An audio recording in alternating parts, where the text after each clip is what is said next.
नमस्कार। कार्यक्रम में उपस्थित देश के गृह मंत्री श्री अमित भाई शाह, अंडमान निकोबार के उपराज्यपाल, चीफ ऑफ डिफेंस स्टाफ, हमारी तीनों सेनाओं के अध्यक्ष, महानिदेशक भारतीय तटरक्षक, कमांडर इन चीफ अंडमान एवं निकोबार कमान, समस्त अधिकारीगण, परमवीर चक्र विजेता वीर जवानों के परिवारों के सदस्यगण, अन्य महानुभाव, देवी और सज्जनों, आज नेताजी सुभाष की जन्म जयंती है। देश पराक्रम दिवस के रूप में इस प्रेरणा दिवस को मनाता है। सभी देशवासियों को पराक्रम दिवस की अनेक अनेक शुभकामनाएं। आज पराक्रम दिवस पर अंडमान निकोबार द्वीप समूह में नई सुबह की रश्मियां एक नया इतिहास लिख रही है। और जब इतिहास बनता है तो आने वाली सदियां उसका स्मरण भी करती हैं, आकलन भी करती हैं, मूल्यांकन भी करती हैं और अविरत प्रेरणा पाती रहती हैं। आज अंडमान निकोबार के 21 द्वीपों का नामकरण हुआ है। इन 21 द्वीपों को अब परमवीर चक्र विजेताओं के नाम से जाना जाएगा। जिस द्वीप पर नेताजी सुभाष चंद्र बोस रहे थे, वहां उनके जीवन और योगदानों को समर्पित एक प्रेरणा स्थली, एक स्मारक का भी आज शिलान्यास हुआ है। आज के इस दिन को आजादी के अमृत काल के एक महत्वपूर्ण अध्याय के रूप में आने वाली पीढ़ियां याद करेगी। नेताजी का ये स्मारक शहीदों और वीर जवानों के नाम पर ये द्वीप हमारे युवाओं के लिए, आने वाली पीढ़ियों के लिए एक चिरंतर प्रेरणा का स्थल बनेंगे। मैं अंडमान निकोबार द्वीप समूह के लोगों को और सभी देशवासियों को इसके लिए बहुत बहुत बधाई देता हूं। मैं नेताजी सुभाष और परमवीर चक्र विजेता योद्धाओं को श्रद्धापूर्वक नमन करता हूं। भाई और बहनों, अंडमान की ये धरती वो भूमि है जिसके आसमान में पहली बार मुक्त तिरंगा फहरा था। इस धरती पर पहली आजाद भारतीय सरकार का गठन हुआ था।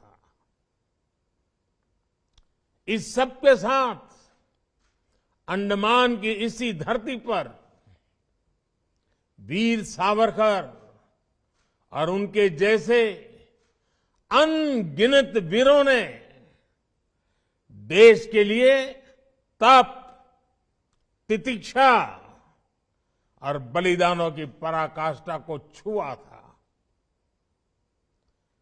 सेल्युलर जेल की कोठरियां उस दीवार पे जड़ी हुई हर चीज आज भी अप्रतिम पीड़ा के साथ साथ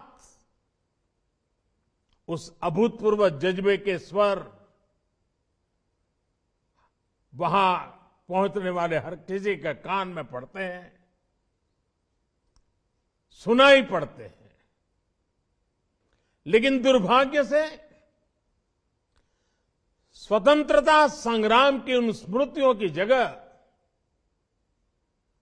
अंडमान की पहचान को गुलामी की निशानियों से जोड़कर रखा गया था। हमारे आइलैंड्स के नामों तक में गुलामी की छाप थी, पहचान थी। मेरा सौभाग्य है कि 4-5 साल पहले जब मैं पोर्ट ब्लेयर गया था तो वहां मुझे 3 मुख्य आइलैंड्स को भारतीय नाम देने का अवसर मिला था।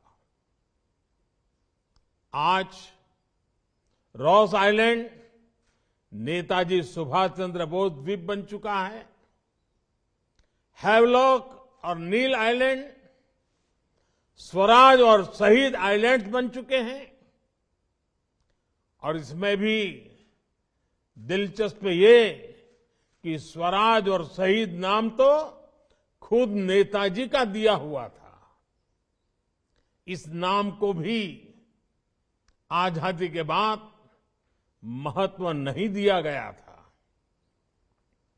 जब आजाद हिंद फौज की सरकार के 75 वर्ष पूरे हुए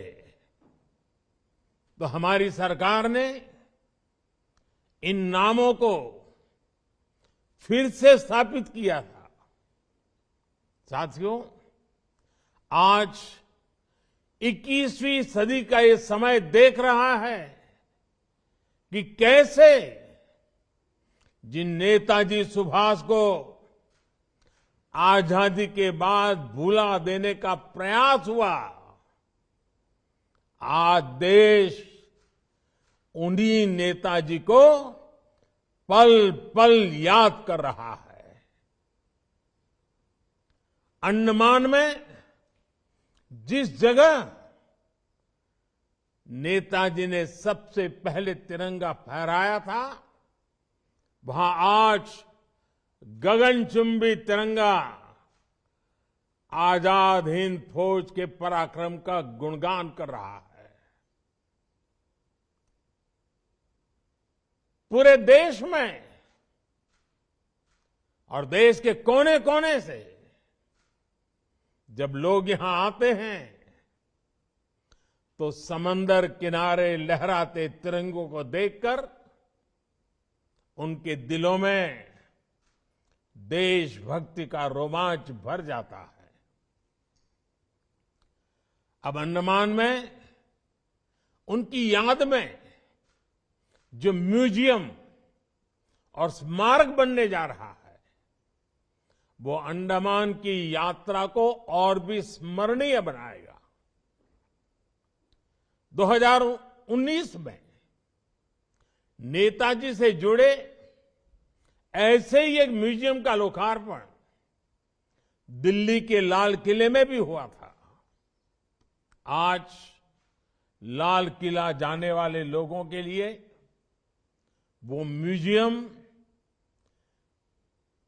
एक प्रकार से हर पीढ़ी के लिए प्रेरणा स्थली की तरह है। इसी तरह बंगाल में उनकी 125वीं जयंती पर विशेष आयोजन हुए थे।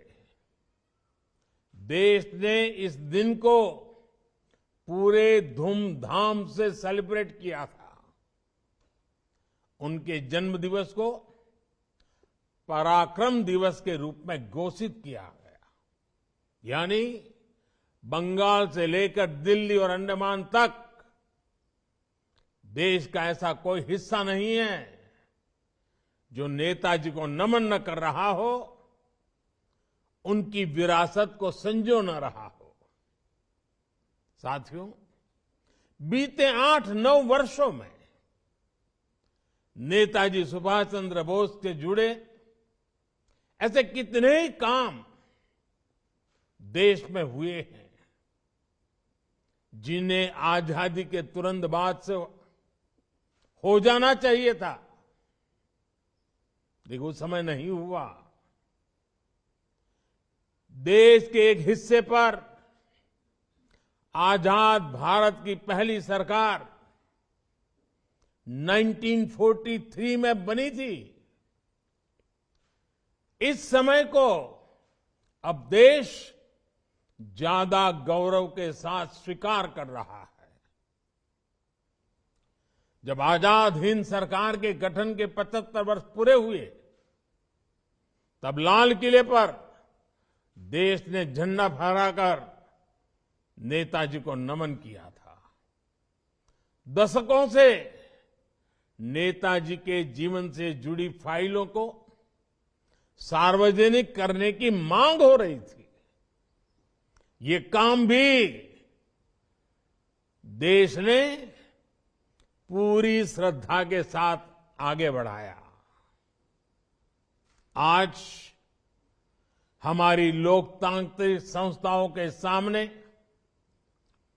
कर्तव्य पथ पर भी नेताजी बोस की भव्य प्रतिमा हमें हमारे कर्तव्यों की याद दिला रही है। मैं समझता हूं ये काम देश हित में बहुत पहले हो जाने चाहिए थे, क्योंकि जिन देशों ने अपने नायक नायिकाओं को समय रहते जनमानस से जोड़ा, साझे और समर्थ आदर्श गढ़े, वो विकास और राष्ट्र निर्माण की दौर में बहुत आगे गए।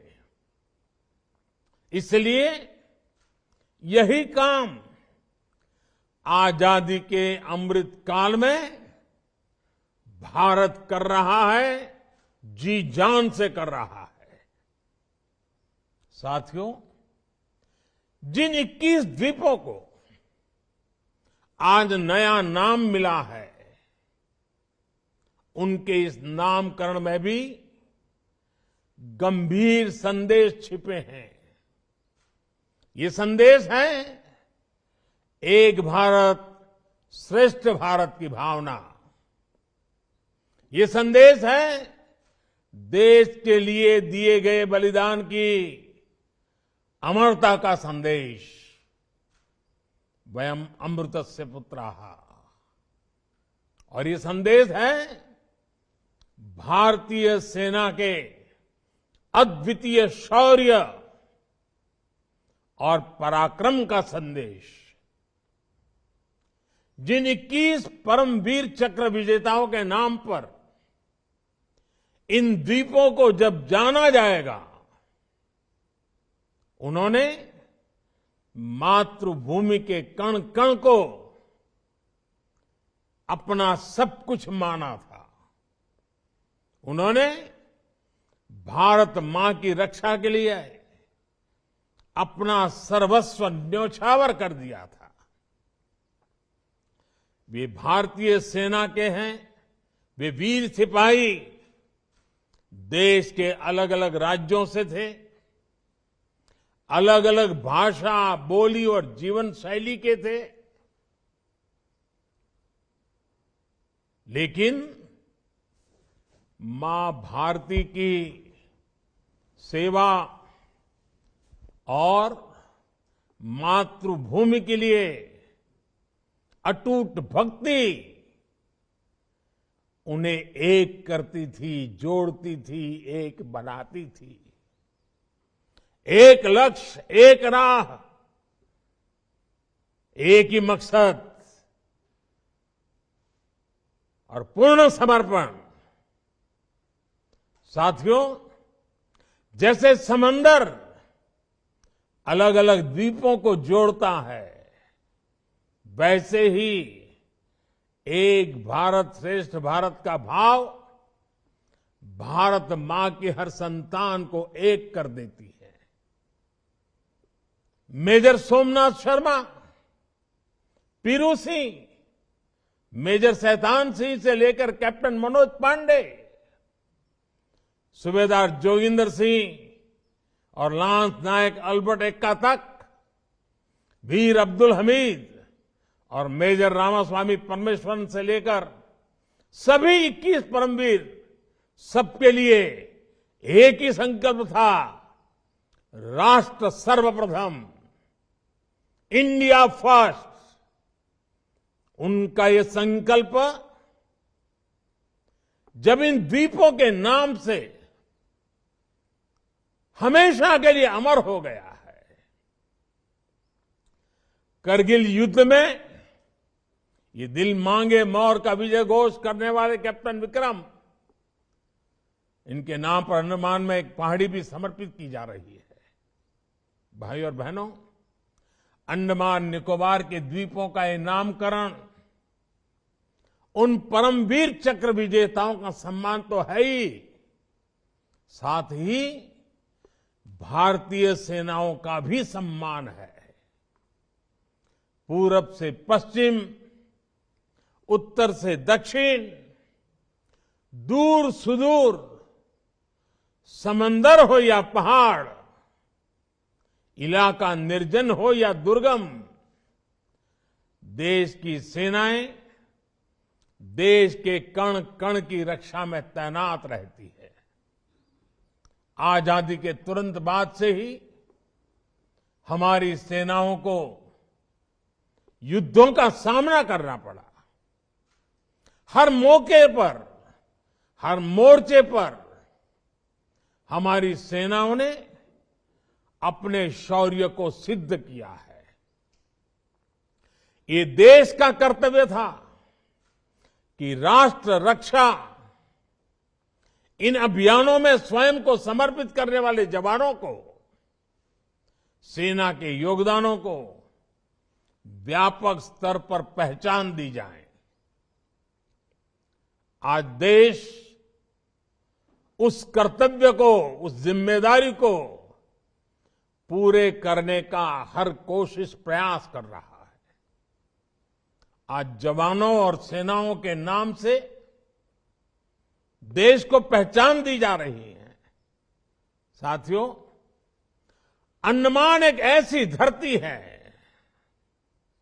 जहां पानी, प्रकृति, पर्यावरण, पुरुषार्थ, पराक्रम, परंपरा, पर्यटन, प्रबोधन और प्रेरणा सब कुछ है। देश में ऐसा कौन होगा जिसका मन अंडमान आने का नहीं करता है। अंडमान का सामर्थ्य बहुत बड़ा है। यहां पर अथाह अवसर है। हमें इन अवसरों को पहचानना है। हमें इस सामर्थ्य को जानना है। बीते 8 वर्षों में देश ने इस दिशा में लगातार प्रयास किए हैं। कोरोना के झटकों के बाद भी पर्यटन क्षेत्र में अब इन प्रयासों के परिणाम दिखाई देने लगे हैं। 2014 में देश भर से जितने पर्यटक अंडमान आते थे, 2022 में उससे करीब करीब 2 गुने लोग यहां आए हैं।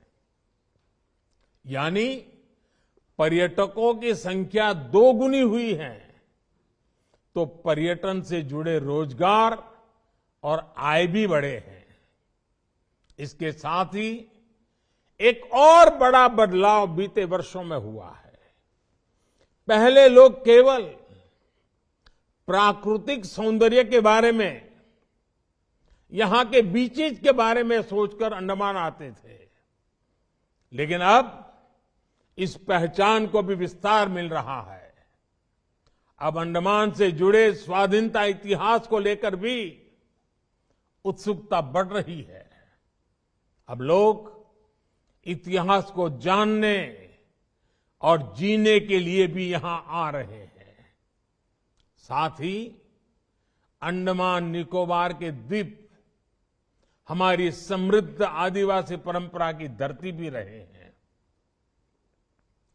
अपनी विरासत पर गर्व की भावना इस परंपरा के लिए भी आकर्षण पैदा कर रही है। हम नेताजी सुभाष चंद्र बोस से जुड़ी स्मारक और सेना के शौर्य को सम्मान देशवासियों में यहां आने के लिए नई उत्सुकता पैदा करेगा। आने वाले समय में यहां पर्यटन के और भी असीम अवसर पैदा होंगे। साथियों, हमारे देश की पहले की सरकारों में खासकर विकृत वैचारिक राजनीति के कारण दशकों से जो हीन भावना और आत्मविश्वास की कमी रही, उसके कारण देश के सामर्थ्य को हमेशा अंडर एस्टिमेट किया गया। चाहे हमारे हिमालयी राज्य हो, विशेषकर पूर्वोत्तर के राज्य हो, या फिर अंडमान निकोबार जैसे समुद्री द्वीप क्षेत्र, इन्हें लेकर ये सोच रहती थी कि ये तो दूर दराज के दुर्गम और अप्रासंगिक इलाके हैं। इस सोच के कारण ऐसे क्षेत्रों की दशकों तक उपेक्षा हुई, उनके विकास को नजरअंदाज किया गया। अंडमान निकोबार द्वीप समूह इसका भी साक्षी रहा है। दुनिया में ऐसे कई देश हैं, ऐसे कई विकसित द्वीप हैं जिनका आकार हमारे अंडमान निकोबार से भी कम है, लेकिन चाहे सिंगापुर हो, मालदीव हो, सेशेल्स हो, ये देश अपने संसाधनों के सही इस्तेमाल से टूरिज्म का एक बहुत बड़ा आकर्षण का केंद्र बन गए। पूरी दुनिया से लोग इन देशों में पर्यटन और बिजनेस से जुड़ी संभावनाओं के लिए आते हैं। ऐसी ही सामर्थ्य भारत के द्वीपों के पास भी है। हम भी दुनिया को बहुत कुछ दे सकते हैं, लेकिन कभी पहले उस पर ध्यान नहीं दिया गया। हालात तो ये थे कि हमारे यहां कितने द्वीप हैं, कितने टापू हैं, इसका हिसाब किताब तक नहीं रखा गया था। आज देश इस ओर आगे बढ़ रहा है। अब देश में प्राकृतिक संतुलन और आधुनिक संसाधनों को एक साथ आगे बढ़ाया जा रहा है। हमने सबमरीन ऑप्टिकल फाइबर के जरिए अंडमान को तेज इंटरनेट से जोड़ने का काम शुरू किया। अब अंडमान में भी बाकी देश की तरह ही तेज इंटरनेट पहुंचने लगा है। डिजिटल पेमेंट और दूसरी डिजिटल सेवाओं का भी यहां तेजी से विस्तार हो रहा है। इसका भी बड़ा लाभ अंडमान आने जाने वाले टूरिस्टों को हो रहा है। साथियों, अतीत में अंडमान निकोबार ने आजादी की लड़ाई को नई दिशा दी थी।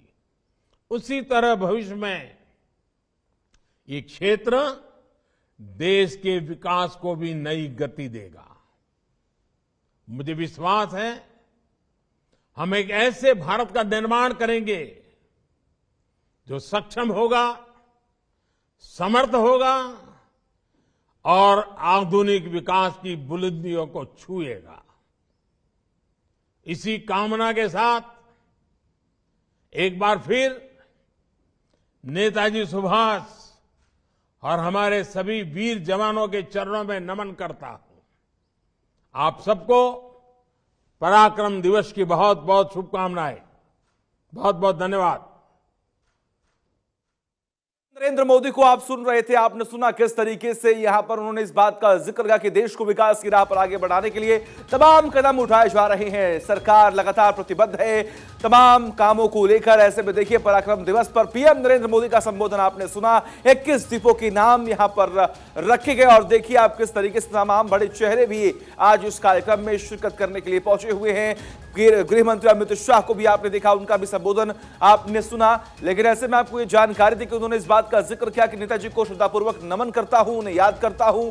पराक्रम दिवस पर पीएम मोदी का संबोधन आपने सुना। ऐसे में आपको यह भी जानकारी दी, उन्होंने कहा कि आज नेताजी की जन्म जयंती है, इतिहास बनता है तो सदियां स्मरण करती हैं, इस बात का भी जिक्र किया। नेताजी का प्रेरणा स्मारक बनाया जाएगा। पीएम नरेंद्र मोदी ने कहा, नेताजी को श्रद्धापूर्वक नमन करता हूं। तो ये लगातार तमाम तस्वीरें भी हमने आपको दिखाई, तमाम जानकारी भी हमने आपको लगातार दी कि आखिर किस तरीके से पीएम नरेंद्र मोदी ने नेताजी को याद किया, उन्हें नमन किया, उनके योगदान को याद किया। देश की आजादी में जो योगदान नेताजी सुभाष चंद्र बोस का रहा है, उसे याद किया गया।